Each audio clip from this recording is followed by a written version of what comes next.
India മുന്നണിക്ക് വീണ്ടും തിരിച്ചടി. ജമ്മു കാശ്മീരിൽ ഒറ്റയ്ക്ക് മത്സരിക്കുമെന്ന് നാഷണൽ കോൺഫറൻസ് നേതാവ് ഫാറൂഖ് അബ്ദുള്ള.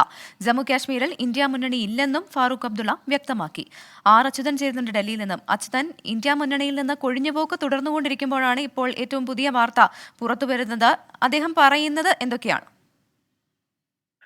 പ്രവിധ, ഈ തെരഞ്ഞെടുപ്പ് അടുത്ത ഘട്ടത്തിൽ ഇന്ത്യ മുന്നണിയിലെ പല പാർട്ടികളും പലതരത്തിലുള്ള വിഭിന്ന നിലപാടുകൾ സ്വീകരിക്കുന്ന ഒരു ഘട്ടമാണ് നിലവിലുള്ളത്. ആ ഒരു സാഹചര്യത്തിൽ കൂടിയാണ് ഇപ്പോൾ നാഷണൽ കോൺഫറൻസ് കൂടി ഈ വരുന്ന ലോക്സഭാ തെരഞ്ഞെടുപ്പിൽ ഒറ്റയ്ക്ക് മത്സരിക്കുമെന്നൊരു ആഹ്വാനം നടത്തിയിരിക്കുന്നത്.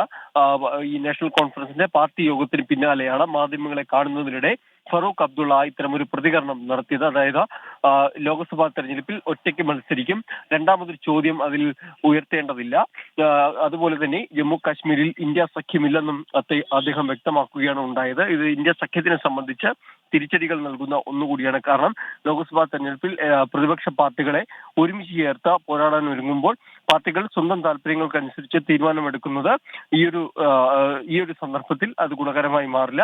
അതുകൊണ്ട് തന്നെ ഫറൂഖ് അബ്ദുള്ളയുടെ ഈ ഒരു നിലപാട് അത് തിരിച്ചടികൾ നൽകുന്നതാണ്. എന്തായാലും സീറ്റ് വിഭജനമടക്കം പ്രതിസന്ധി നേരിടുന്ന ഘട്ടത്തിൽ കൂടിയാണ് നാഷണൽ കോൺഫറൻസിന്റെ കൂടി പ്രഖ്യാപനം ഈ അവസരത്തിൽ ഉണ്ടായിരിക്കുന്നത്.